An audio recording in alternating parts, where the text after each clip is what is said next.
Guys, അപ്പോൾ ആസിഫൽ പറയുന്ന കേട്ടില്ലേ, പഴവും കടലമിഠായും പാലും കൂട്ടിച്ചേർത്ത് അടിച്ച് കഴിഞ്ഞാൽ പായസത്തിന് ടേസ്റ്റ് ഉണ്ടാവും എന്നാണ് പറയുന്നത്. നമുക്കൊന്ന് ട്രൈ ചെയ്ത് നോക്കാം. അപ്പോൾ നമുക്ക് ആദ്യം തന്നെ മിക്സിയിലേക്ക് പഴവും കടലമിഠായും മാത്രം ഇട്ടിട്ട് ഒന്ന് അടിച്ചെടുക്കാം കേട്ടോ. അപ്പോൾ നല്ല പോലെ അരിഞ്ഞ് തിക്ക് കൺസിസ്റ്റൻസിയിൽ വരും. ഇപ്പം നമുക്കതിലേക്ക് പാൽ ആഡ് ചെയ്ത് കൊടുക്കാം കേട്ടോ. ഒന്നില്ലെങ്കിൽ സാധാ പാൽ ആഡ് ചെയ്ത് കൊടുക്കുക, അല്ലെങ്കിൽ കട്ടപ്പാൽ. ഞങ്ങൾ രണ്ടും കുഴഞ്ഞ അവസ്ഥയിലാണ് കിടക്കണത്.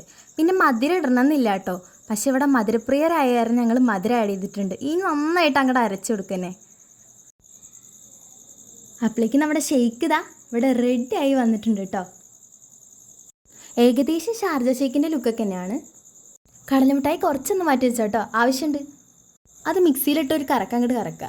അതിന് ശേഷം നമ്മൾ ഗ്ലാസ്സിലേക്ക് ഇത് സേവ് ചെയ്തതിന് ശേഷം മുകളിൽ ഇട്ട് കൊടുക്കുക. അപ്പോൾ നല്ല കടിക്കാൻ കിട്ടിട്ടാ. അമ്മേനെ ഉറക്കത്തിന് ടിപ്സിട്ടാട്ടോ ടേസ്റ്റ് ചെയ്യാൻ കൊടുത്തിരിക്കുന്നത്. സംഭവം അടിപൊളിയാണ്, അമ്മയ്ക്ക് ഇഷ്ടമായി.